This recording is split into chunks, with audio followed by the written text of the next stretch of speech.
의 말씀 사사기 15장 14절에서 20절까지의 말씀입니다.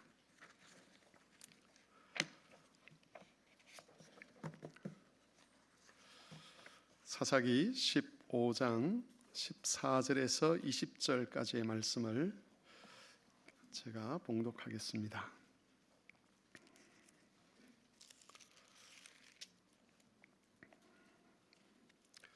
하나님의 말씀을 들으시기 바랍니다. 삼손이 레히의 이름에 블레셋 사람들이 그에게로 마주 나가며 소리 지를 때 여호와의 영이 삼손에게 갑자기 임하심에 그의 팔 위에 밧줄이 불탄 삼과 같이 그의 결박되었던 손에서 떨어진지라. 삼손이 나귀의 새 특별을 보고 손을 내밀어 집어들고 그것으로 1000명을 죽이고 이르되 나귀의 특별로 한 더미 두 더미를 쌓았으며 나귀의 특별로 내가 1000명을 죽였도다 하니라. 그가 말을 마치고 특별을 자기 손에서 내던지고 그곳을 라맛 레히라 이름하였더라. 삼손이 심히 목이 말라 여호와께 부르짖어 이르되 주께서 종의 손을 통하여 이 큰 구원을 베푸셨사오나 내가 이제 목말라 죽어 할례 받지 못한 자들의 손에 떨어지겠나이다 하니 하나님이 레히에서 한 우묵한 곳을 터뜨리시니 거기서 물이 솟아나오는지라. 삼손이 그것을 마시고 정신이 회복되어 소생하니 그러므로 그 샘 이름을 에낙고레라 불렀으며 그 샘이 오늘까지 레히에 있더라. 블레셋 사람의 때에 삼손이 이스라엘의 사사로 20년 동안 지냈더라. 아멘. 명절 연휴를 맞이해서 우리가 가족들을 찾게 됩니다. 떨어져 있으면 그만큼 가족들이 그립고 또 만나보고 싶은 게 그게 사람의 마음인 것 같습니다. 부모님에 대한 그리움도 마찬가지죠. 떠나 있을 때에 부모님에 대한 소중함들을 우리가 느끼게 됩니다. 그런데 이런 관계, 자녀와 부모의 관계는 육적인 영역에서만 일어나는 것은 아닙니다. 하나님께서는 자신을 우리의 아버지가 되신다라고 그렇게 계시를 하셨습니다. 하나님의 아들이신 예수님을 우리의 머리로 보내시고 그리고 그 그리스도에게 연합하여 우리도 다 하나님의 자녀가 되도록 하신 겁니다. 하나님께서 우리를 하나님의 자녀가 되게 하셨는데 자녀 아닌 우리를 자녀가 되게 하신 거기에는 하나님의 특별한 목적이 있었습니다. 그것은 하나님과 교제하도록 하는 목적입니다. 교제라는 것은 서로 사귄다는 것을 말하는 것이죠. 하나님께서 하나님에게 있는 모든 은혜들을 우리에게 주시고 그 은혜를 아는 우리가 오늘 찬양대 가사처럼 하나님을 찬송하고 감사하고 그래서 서로 사이에 교제가 이루어지도록 하는 이것이 바로 하나님께서 우리를 하나님의 자녀로 불러주신 목적입니다. 그리고 바로 이것을 가리켜서 우리는 구원이라고 표현을 하지요. 하나님께서 우리와 교제하시는 것 그리고 그 교제를 위해서 하시는 모든 활동들을 가리켜 하나님이 우리를 구원하셨다라고 그렇게 표현을 합니다. 그런데 이 교제를 방해하는 것들이 있습니다. 우리 밖에도 있고 우리 안에도 있습니다. 외부에 있는 교제를 방해하는 세력들이 있죠. 오늘 본문에 보시면 하나님께서 삼손을 통해서 이루신 구원에 관해서 말씀을 하고 있는데 삼손 시대에 이스라엘 백성과 하나님 사이의 교제를 가로막는 외부 세력들이 있었습니다. 그게 바로 블레셋이라는 민족입니다.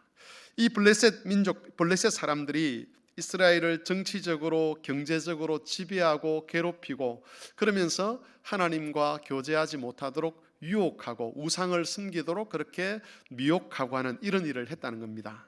그래서 하나님께서 구원자를 보내셔서 어떤 일을 하시느냐, 바로 이 블레셋을 물리치는 일을 하시는 겁니다. 블레셋이 하나님의 구원을 방해하니까, 하나님과의 교제를 방해하니까 구원자를 통해서 그들을 물리쳐서 이스라엘이 자유롭게 하나님과 교제할 수 있도록 해주는 겁니다. 그런데 이런 방해물은 외부에만 있는 것이 아니었습니다. 이스라엘 백성들 마음이 하나님을 향하여 있지 않았습니다.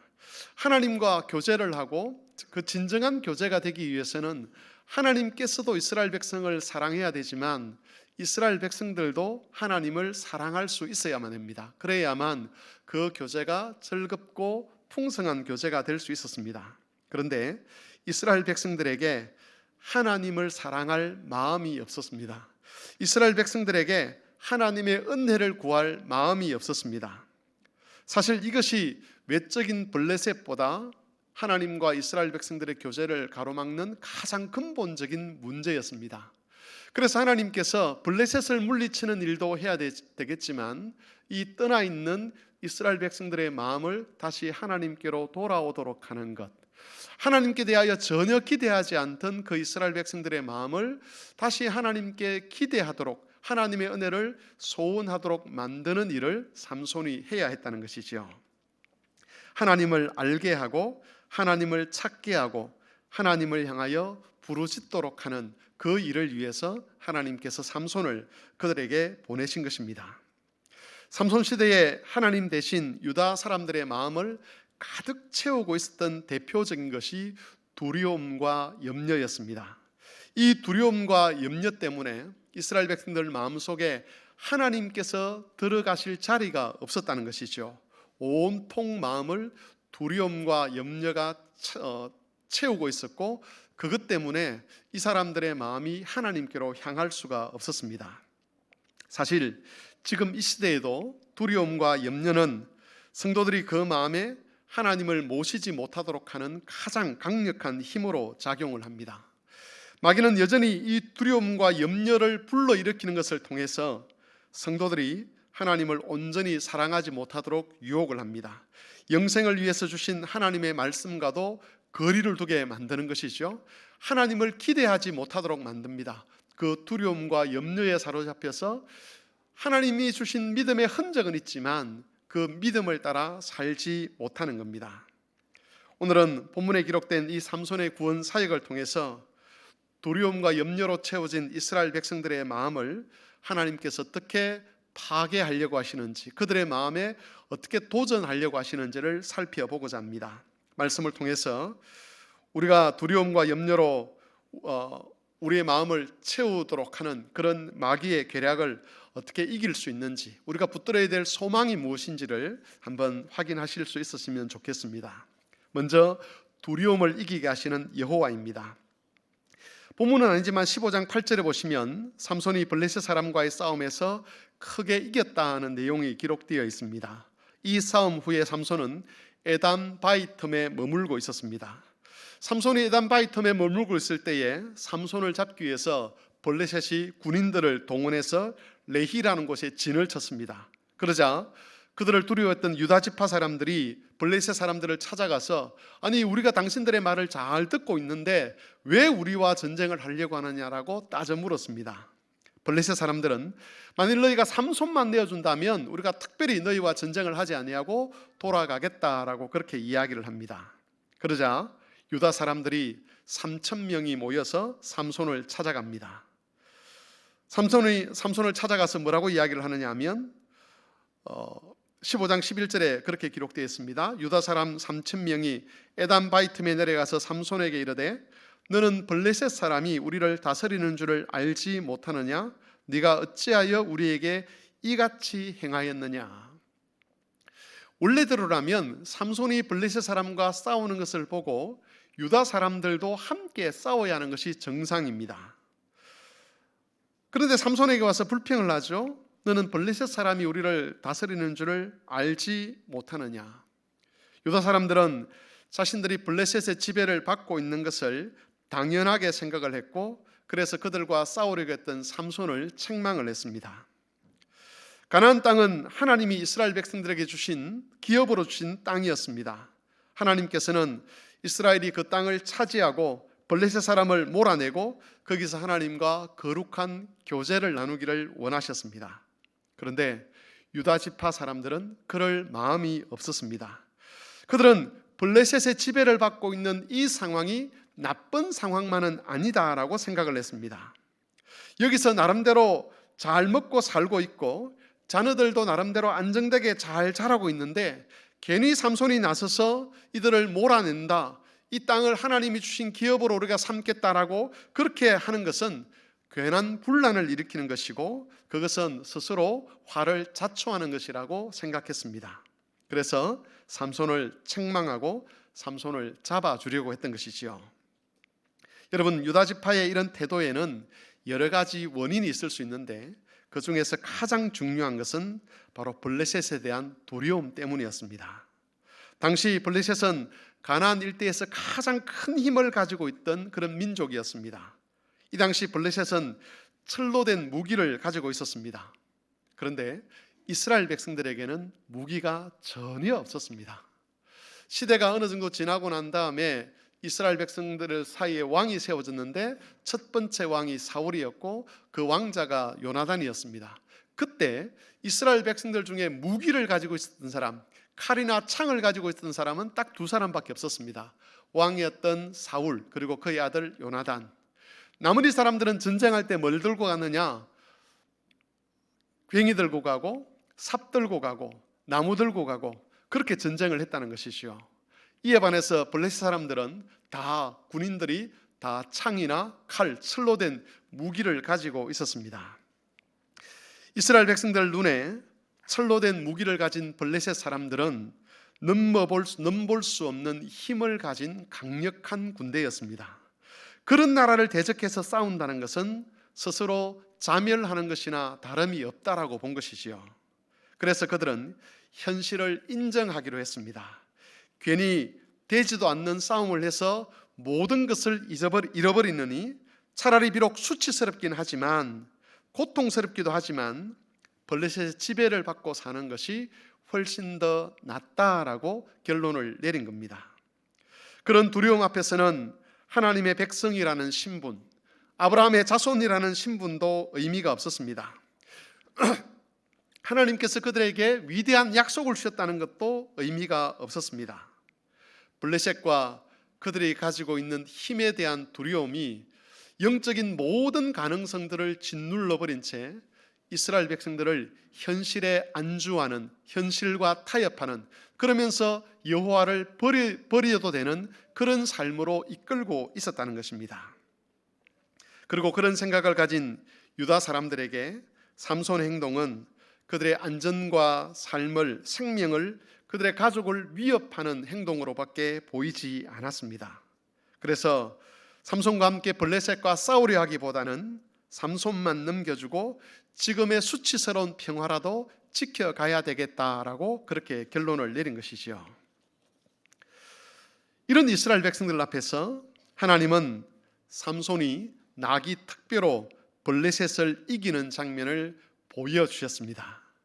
삼손이 손에 든 것은 칼도 아니었고 창도 아니었습니다. 삼손에게 블레셋보다 뛰어난 다른 무기가 있었던 것도 아니었습니다. 하나님의 영이 그에게 강력하게 임하신 후에 삼손은 나귀의 턱뼈를 집어들고 블레셋 사람 1000명이나 죽였습니다. 여기서 1000명이라는 것은 정확하게 1000명이다 이런 뜻이 아니지요. 이 1000이라는 숫자는 많은 사람을 죽였다는 것을 나타내는 상징적인 숫자입니다. 이스라엘 백성들이 그토록 두려워하던 바벨론의 군대가 마치 초풍낙엽처럼 쓰러져서 한 더미 두 더미를 이루었습니다. 하나님은 이 장면을 통해서 이스라엘 백성들이 가지고 있는 그 두려움이 얼마나 근거 없는 두려움인지, 얼마나 거짓된 두려움인지, 그들 마음에 심어진 잘못된 두려움인지를 알려주셨습니다. 이스라엘은 사실 두려워하지 않아도 될 것을 두려워하고 있었습니다. 왜냐하면 하나님은 그들보다 크신 하나님이었기 때문입니다. 만일 하나님이 그들의 편이 아니시고 하나님이 그들에게 주신 약속이 없었다면 당연히 블레셋을 두려워하는 것이 맞았고 수치스러운 평화라도, 수치스러운 안전이라도 지켜가는 것이 맞았습니다. 하지만 그들에게는 위대하신 하나님, 전능하신 하나님, 아브라함에게 내가 너희의 하나님이 되어주겠다고 약속하신 그 하나님이 자신들의 하나님으로, 자신들을 돕는 하나님으로 거기에 계셨습니다. 그래서 두려워할 이유가 없었죠. 역사를 보아도 충분히 그것을 그들이 추론해낼 수 있었습니다. 애굽의 군대를 이기신 하나님, 가나안 땅을 점령하게 하신 하나님, 그런 하나님이 지금 우리와 함께 하신다는 것을 그들이 제대로 묵상만 했더라면 그들 속에 찾아오려고 하는 그 두려움들을 몰아내고 그 바벨론 군대와 싸우려고 하는 그런 의지를 가질 수 있었을 것입니다. 이스라엘의 오랜 역사를 통해서 하나님이 보여주신 것은 만일 이스라엘 백성들이 하나님의 약속을 믿고 하나님의 나라를 이루려고 한다면 어떤 힘도 어떤 권세도 두려움이 될 수 없다는 것이었습니다. 그런 하나님의 힘과 권세를 구원자인 삼손을 통해서 하나님이 다시 보여주신 것이죠. 너희가 두려워하지 않아도 된다. 하나님이 너희와 함께 하실 것이라는 것을 보여주신 것입니다. 여러분, 구체적인 대상은 다르지만 마귀는 지금도 거짓된 두려움을 이용해서 성도들을 속이려고 합니다. 우리가 보고 듣는 세상의 모든 것들을 통해서 마귀는 우리 마음에 두려움이 찾아오도록, 그래서 두려움이 우리 마음에 차곡차곡 자리를 잡도록 그렇게 만들어 가려고 합니다. 이 세상에 대한 두려움, 자녀들의 미래에 대한 두려움, 질병에 대한 두려움, 안전에 대한 두려움, 가난에 대한 두려움, 노년에 대한 두려움, 이런 모든 두려움들이 우리가 보고 듣고 경험하는 이 세상의 모든 삶의 순간순간들을 통해서 마귀가 우리에게 심어주려고 하고, 그런 두려움이 우리의 마음을 마음에 차곡차곡 쌓여가도록 만드는 겁니다. 만일 우리의 마음에 그런 두려움이 쌓이게 된다면 하나님을 향하던 우리의 믿음의 눈들이 점점 흐려지게 됩니다. 하나님의 능력도 보이지 않게 되고 하나님의 약속에 대한 신뢰도 희미해지게 되는 것이죠. 지금까지 하나님이 보여주셨던 신실하심과 능력에 대한 확신이 있었는데 그 기억도 이제는 점점 쇠퇴되게 됩니다. 여러분, 우리는 이 거짓 두려움이 우리의 마음을 장악하도록 내버려 두어서는 안 될 것입니다. 하나님은 이미 많은 사건들을 통해서 하나님께서 세상의 모든 것을 초월해 계신다는 것을 우리에게 알려주셨습니다. 경험하게 하셨고 체험하게 하셨습니다. 신앙의 연수가 길면 길수록 우리는 그런 하나님의 능력과 은혜들을 이미 많이 체험을 했습니다. 어떤 세상의 권세나 힘도, 어떤 조건이나 상황도 하나님이 우리에게 약속하신 영생을 파괴할 수 없다는 것을 깨닫게 하셨습니다. 특별히 하나님은 참 구원자이신 예수님을 통해서 이 세상에서 가장 큰 권세인 죽음조차도 우리를 향한 하나님의 사랑에서 우리를 끊어낼 수 없다는 것을 보여주셨습니다.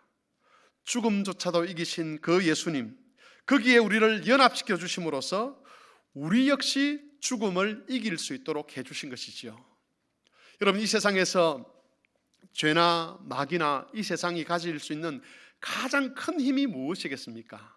그게 바로 죽음이죠.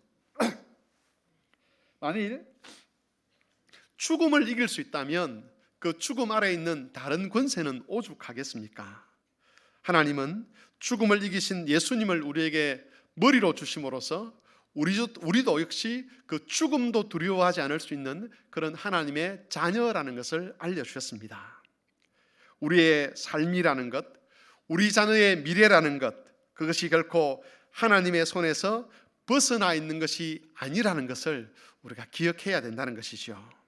그러므로 사랑하는 성도 여러분, 우리의 약함이 우리의 약함이나 무능함 때문에 하나님의 약속마저 또 하나님의 능력마저 외면하는 그런 일이 일어나지 않도록 우리가 하나님의 약속을 늘 기억했으면 좋겠습니다.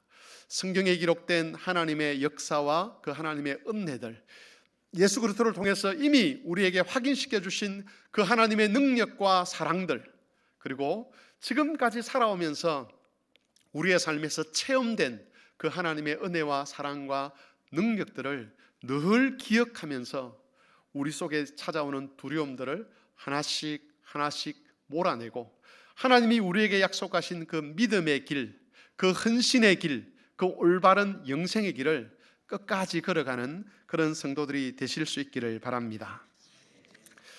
두 번째로 살펴볼 것은 염려를 이기게 하시는 여호와입니다. 여러분, 가나안 땅은 하나님께서 이스라엘과 교제하기 위해서 준비하신 땅이었습니다. 하나님은 그래서 그 땅이 젖과 꿀이 흐르는 땅이 되게 하셨습니다. 이것은 아주 상징적인 그런 표현이지요. 하나님과 교제하는 땅인데 거기에 부족한 것이 있거나 고통이 있다면 교제가 제대로 이루어질 수가 없습니다. 그래서 하나님은 가나안 땅이 항상 풍성하고 부유하고 좋은 땅이 되게 하셨습니다. 어떤 사람들은 이것을 근거로 해서 하나님께서 자기 백성의 삶에 항상 이런 복을 주신다라고 이야기를 하는데, 여러분, 구약에서 이 땅은 결국 어디로 연결되느냐 하면 예수 그리스도에게로 연결됩니다. 우리가 어디서 하나님과 교제하지요? 그리스도를 통해서 하나님과 교제하지 않습니까? 하늘에 신령한 모든 복이 어디서 임하죠? 그리스도 안에서 우리에게 임합니다. 그래서 여러분, 우리는 그리스도 안에서 하나님을 만나고 그리스도 안에서 하나님과 교제하고 그리스도 안에서 하늘의 모든 신령한 것으로 충만하면서 이 땅에 속하지 않는, 이 땅에 것으로는 설명되지 않는 하늘의 위로와 하늘의 평강과 하늘의 안식을 받아 누리고 사는 겁니다. 그건 세상으로서는 설명할 수가 없는 거죠. 세상의 이치로는 왜 그런 일이 일어나는지, 왜 저 사람이 저렇게 감사하고 사는지, 왜 저 사람이 저렇게 기뻐하며 사는지, 왜 저 사람이 저렇게 소망을 가지고 사는지 설명을 할 수가 없습니다. 왜? 그건 하늘에 속한 것이기 때문에 그렇습니다. 이처럼 우리의 땅이신 예수 그리스도, 그분은 부유하신 분이고 그분 안에는 모든 것이 풍족합니다. 우리는 그분 안에서 살아가야 하는 것입니다. 구약의 이스라엘 백성들의 땅에서 하나님의 복을 받았다라고는 그것을 근거로 해서 우리도 하나님 말씀대로 잘 순종하면 땅에서 복을 받는다, 그렇게 이야기를 함부로 하면 안 되는 것이죠. 하나님이 자기 백성에게 복을 안 주신다가 아니라 그렇게 연결을 시켜서는 안 되는 것이고, 구약의 땅의 풍성함은 예수 그리스도에게로 연결시켜야 된다는 겁니다. 여러분, 땅은 이스라엘이 하나님과 교제하는 장소였습니다. 하나님은 이 땅을 풍족하게 하실 것이라고 약속하셨습니다. 그래서 가나안 땅이 약속의 땅이지요. 그런 약속의 땅에 대한 설명 중에 포함된 내용이 뭐냐 하면 물에 관한 것입니다. 여러분, 출애굽기 22장 24절에서 26절 말씀을 같이 화면을 통해서 한번 읽어보겠습니다. 거기에 물에 대한 하나님의 어떤 약속이 있는지를 한번 확인하시기 바랍니다. 다 같이 읽겠습니다. 시작.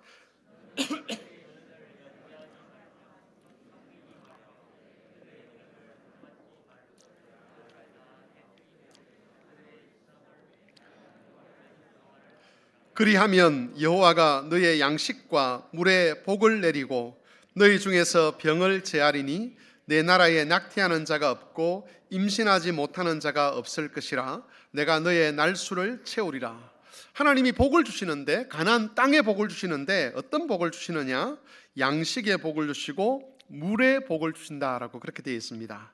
신명기 8장 7절에서 10절 말씀에도 비슷한 내용이 있습니다. 같이 읽겠습니다. 시작.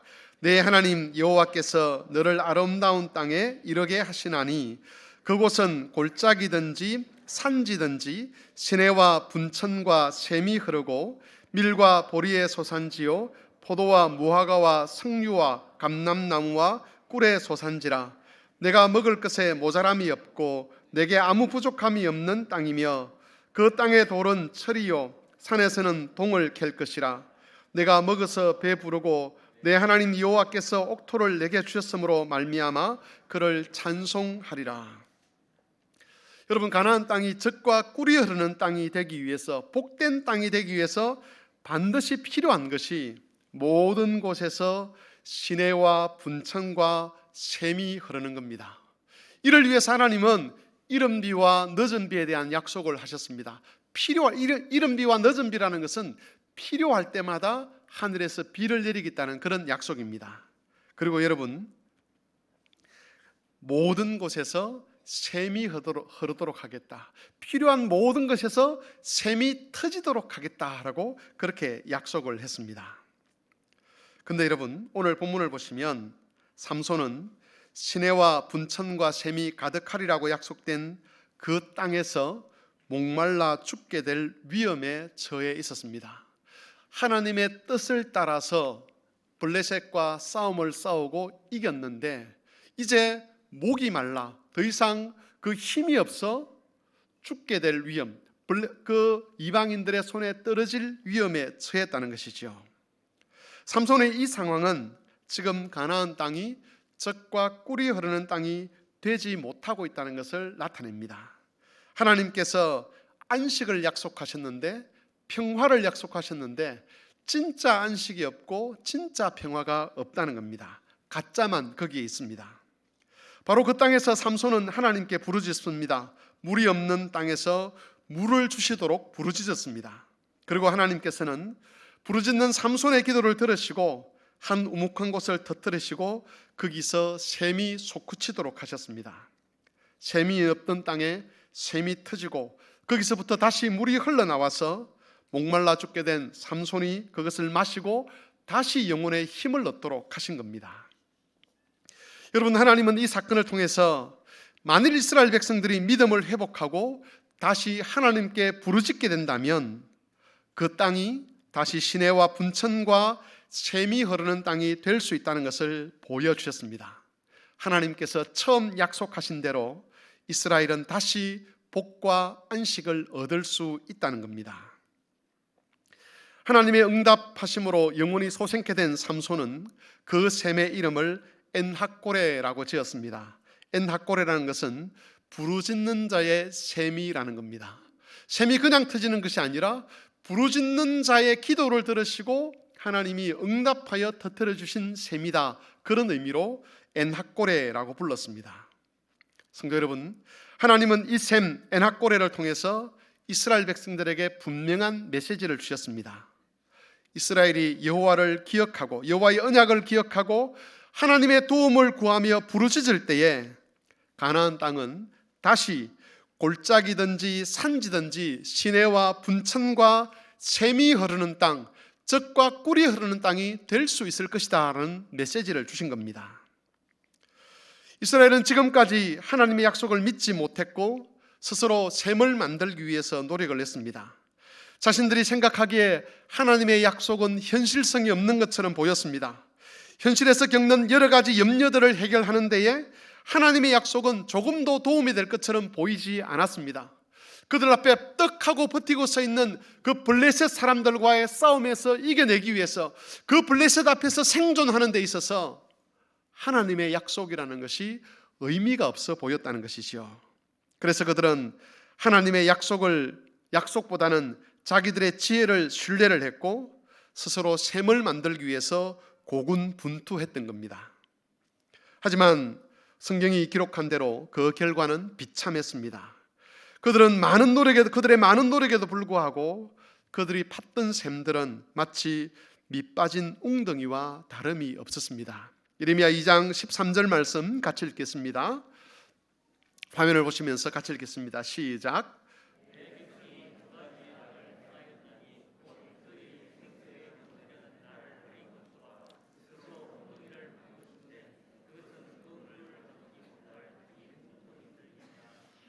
이스라엘 백성들은 생각하기에 하나님은 자신들의 땅을 분천과 시내와 샘이 흐르게 할 수 없을 것이다 라고 그렇게 판단을 했습니다. 그래서 자신들이 스스로 샘을 만들어서 가나안 땅을 풍족한 땅으로 복과 안식 있는 땅으로 만들어야 한다라고 생각을 했습니다. 자신들에게 충분히 그럴 만한 실력과 능력이 있다고 확신을 냈습니다. 하나님께 인생을 의탁하는 것보다 스스로 생명과 안전을 책임지는 것이 훨씬 더 낫다라고 본 것이지요. 여러분, 이스라엘만 사실 그런 것이 아닙니다. 사람들은 하나님의 약속을 의지하려고 하지 않습니다. 하나님의 약속을 믿지 못합니다. 자기 아들까지 내어주시면서 내가 너희를 사랑한다라고 말씀하셨고 자기 아들의 죽음과 부활에 우리를 연합시키면서 죽음조차도 너희와 나의 사랑을 끊을 수 없다라고 그렇게 말씀하셨고 우리의 모든 삶에 우리와 동행하시겠다고 우리를 도우시겠다고 반드시 하나님을 찬송할 열매를 만들어내시겠다고 그렇게 약속하셨음에도 불구하고 사람들은 하나님의 약속을 잘 믿지 못합니다. 그래서 스스로 짐을 지고 스스로 생명과 안전을 책임지려고 합니다.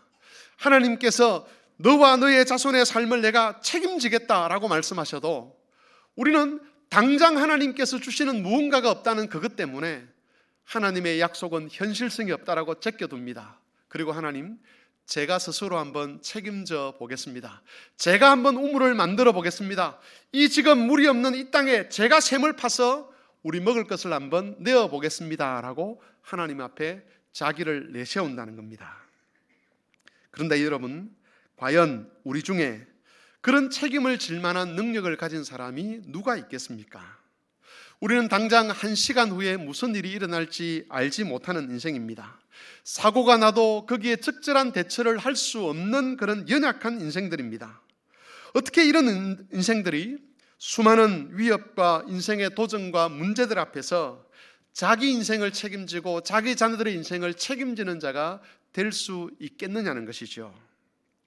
우리가 가지고 있는 이 확신, 내가 내 삶을 책임질 수 있다는 이 확신, 하나님이 만드시는 셈이 아니라 내가 셈을 만들어서, 하나님의 약속이 아니라 내 계획과 의지대로 내 삶을 이끌어갈 수 있고 내 자녀들의 삶을 보장할 수 있고 그들의 삶을 안전하게 만들 수 있다는 이 확신이 얼마나 거짓된 것이며 얼마나 잘못된 것이며 얼마나 근거 없는 것인가 하는 것은 우리의 형편을 조금만 살펴봐도 내릴 수 있는 결론인데도 불구하고 우리는 그 거짓 확신을 자꾸 믿고 거기에 따라 인생을 꾸려가려고 한다는 것입니다.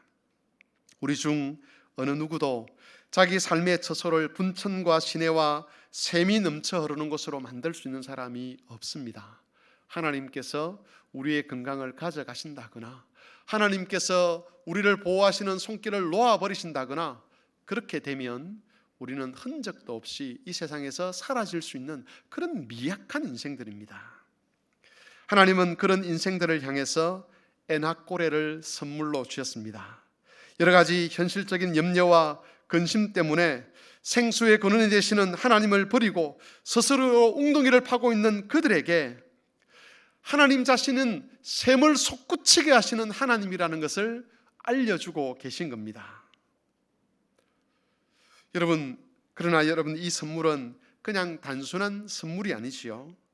이 선물은 우리의 선택을 종용하는, 우리의 선택을 요구하는 선물입니다. 이스라엘은 엔학고레 앞에서 선택을 해야만 했습니다. 하나님이 터뜨리신 그 샘 앞에서, 삼손이 먹고 마시고 새로 기력을 얻었던 그 샘 앞에서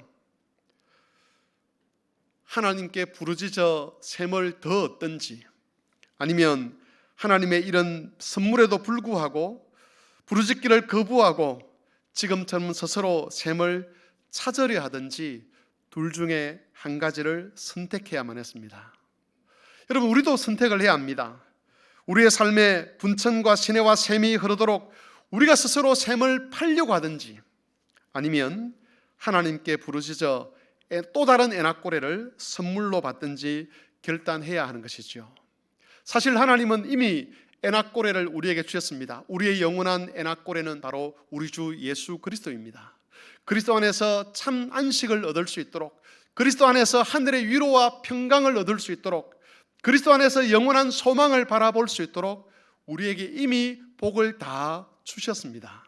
문제는 그것을 진짜 복으로 여기고 그리스도와 동행하며 살 것인지, 아니면 그 복이 진짜 복이 아니라고 제껴두고 내가 내 인생의 주인이 되어서 내 스스로 삶을 책임지고 내 방식대로 살아갈 것인지 선택을 하는 것이지요. 말씀을 정리하겠습니다. 하나님은 삼손을 통해서 자신이 자기 백성을 위해서 무엇을 할 수 있는지를 다 보여주셨습니다. 만일 이스라엘 백성들이 하나님의 약속을 믿고 그 약속을 신뢰한다면 거짓된 두려움에서 벗어날 수 있을 것이고, 또한 염려와 근심 중에 스스로 샘물 파는 일을 하지 않아도 될 것입니다. 그러나 믿지 못한다면 두려움과 염려가 그들을 떠나지 않을 것이고, 결국은 스스로 삶을 책임지려다가 실패하는 인생이 되고 말 것입니다. 사랑하는 성막교회 교우 여러분, 그리고 오늘 설 연휴를 맞이해서 함께 예배하고 있는 성도 여러분, 하나님과 그의 약속의 말씀을 따라 말씀을 신뢰하고 그 하나님의 뜻을 따라 사시기를 바랍니다. 스스로 샘을 팔려고 하는 이 인간의 거짓된 노력을 중단하시고 우리에게 영원한 엔학고레로 다가오신 그 예수 그리스도 안에서 그리스도와 동행하는 삶, 그리스도의 뜻에 순종하는 삶, 비록 내가 보기에는 아닌 것처럼 보여도 하나님께서 말씀하셨기 때문에 그 그리스도와 함께 걸음을 걸어가는 그 삶을 우리가 지켜간다면 하나님께서 솟구치게 하시는 샘으로 말미암아 우리 안에 하늘의 위로가 쌓일 것이고 하늘의 소망이 쌓일 것이고, 그로 인해서 세상이 우리에게 심으려고 하는 어떤 두려움에도 좌우되지 아니하고 안식과 평강을 얻게 될 것입니다. 이런 복을 함께 누려가는 모든 성도들이 되시기를 바랍니다. 주님의